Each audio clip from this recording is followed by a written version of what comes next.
Hi, this is Mrs. McNulty, and in this graphic design video dealing with the Elements of Art and Principles of Design project, I'm going to show you how I drew my finished or final comprehensive drawing for the assignment number 1 dealing with line.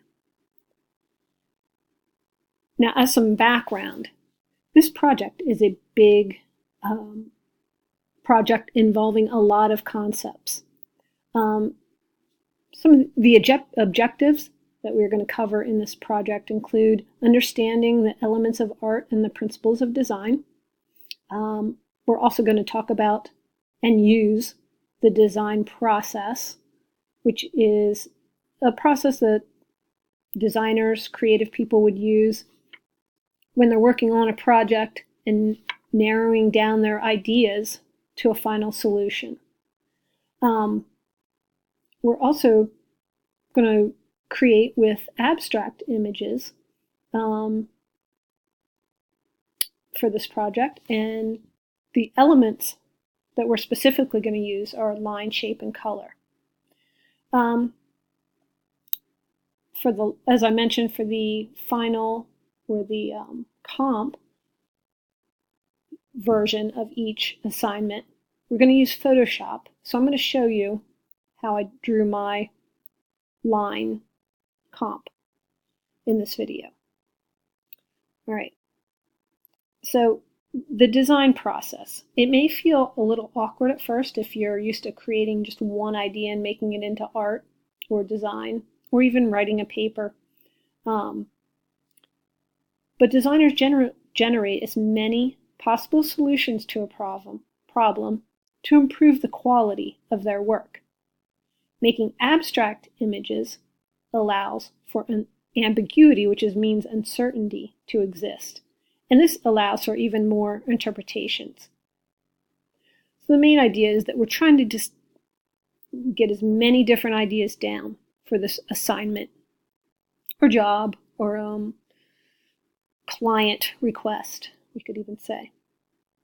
So practice is really the key to feeling comfortable using this design process. And these short assignments dealing with line, shape, and color will give you the practice that you need to develop confidence in your ideas.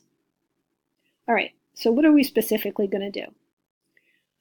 Using the design process, we're going to create, in this case, 12 thumbnail sketches for each of the 3 assignments, like I mentioned, line, shape, and color.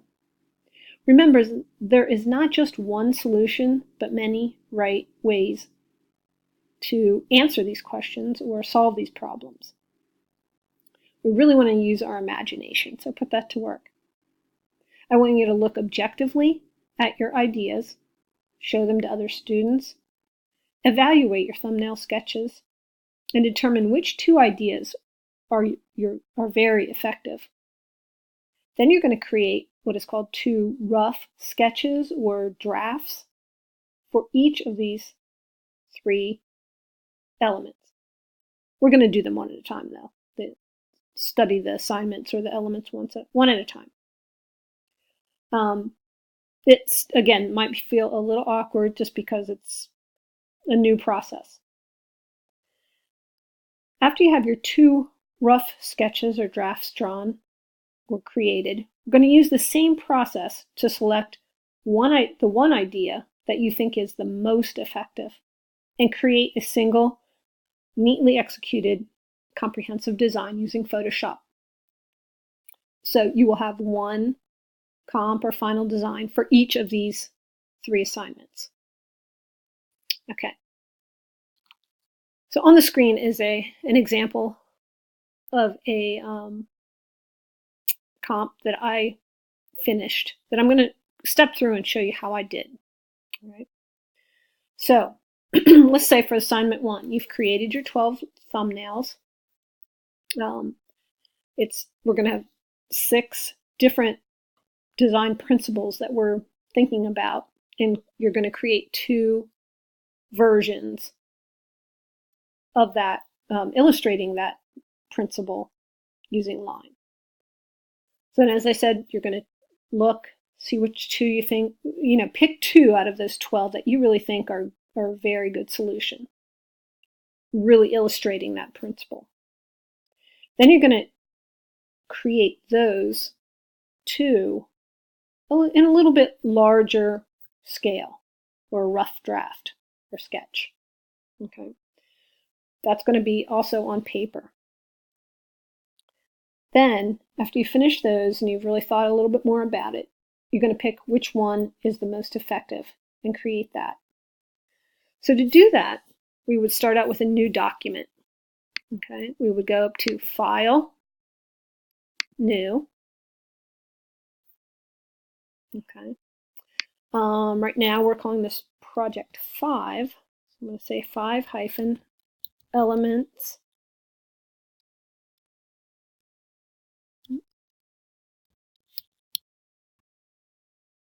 and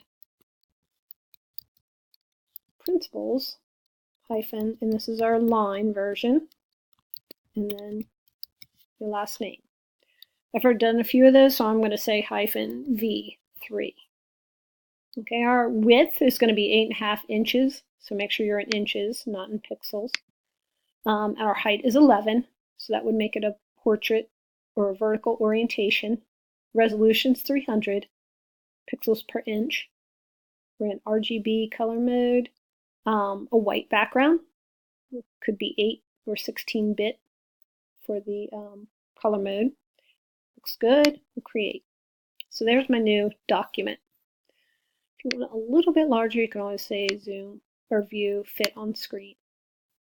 All right, so over in the layers panel, if you don't have your layers panel open, remember that is window, and then anything that's not checked and you want to see, just click on it and it will show up. All right, so right now I just have my white background piece of paper or document. So the first thing I'm going to do is create just a shape that is more going to be the outline of my area that I'm going to draw in.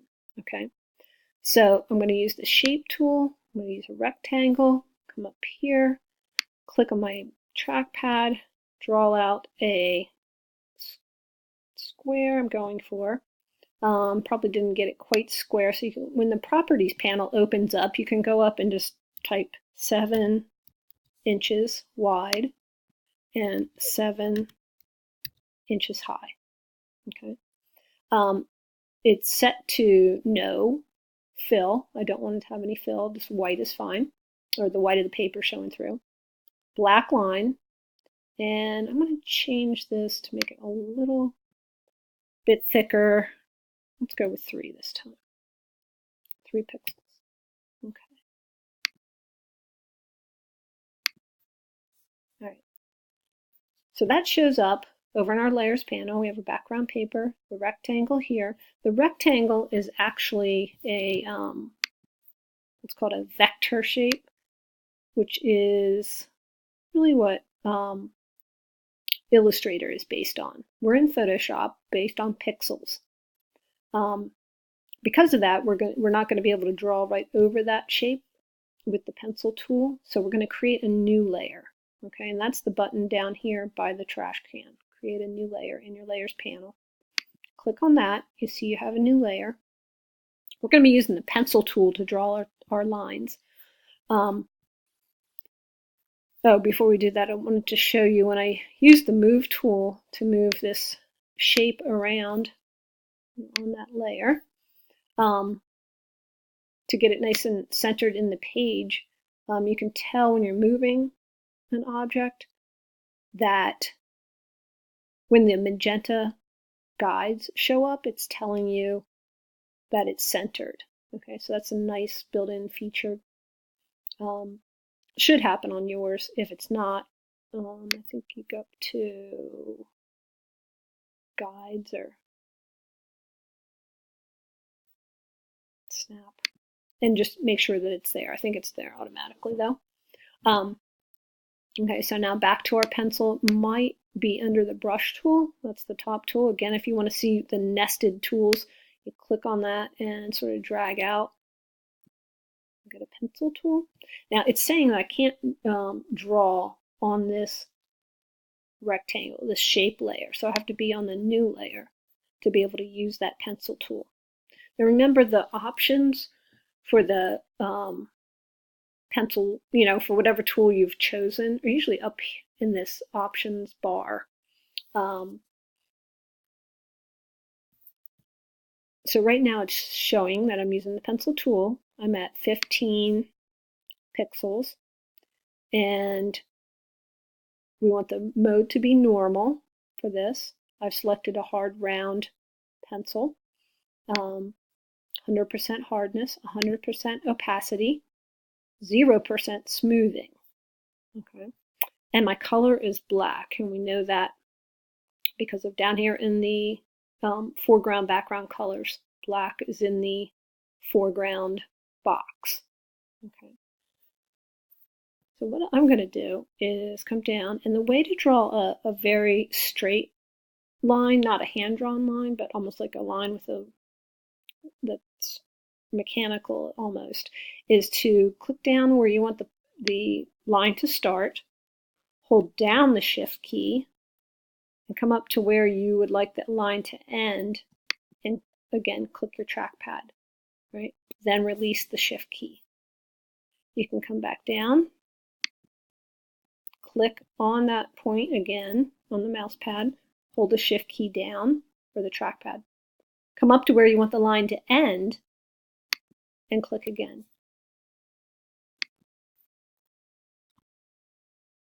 You'll get used to the combination. Click, hold down Shift, click again, click on the trackpad, hold down the Shift, click again.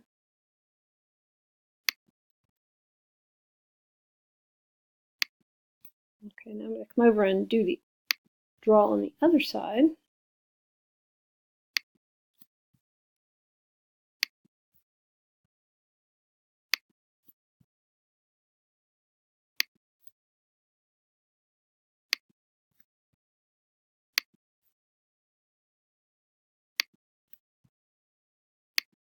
So the principle of design that I am trying to illustrate with line is movement.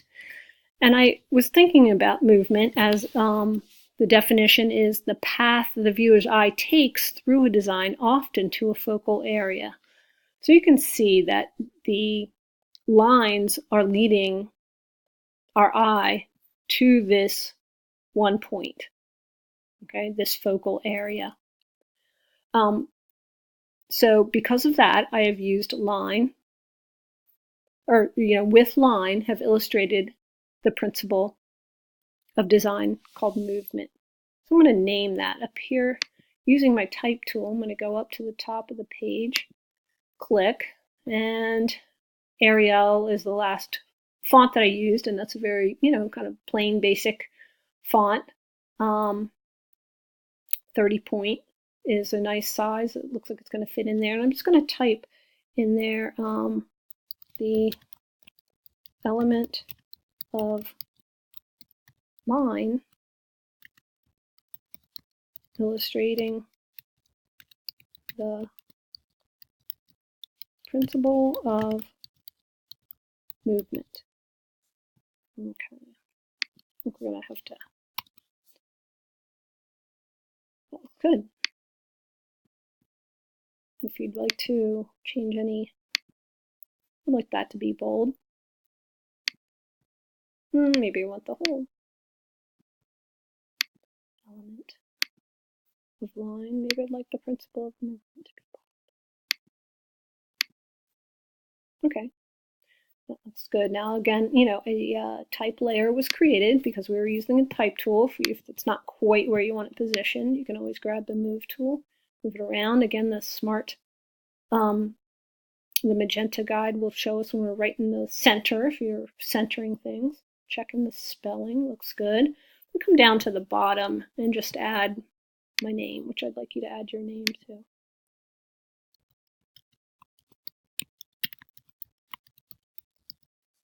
Okay, and then remember to save it as a PSD file and a JPEG.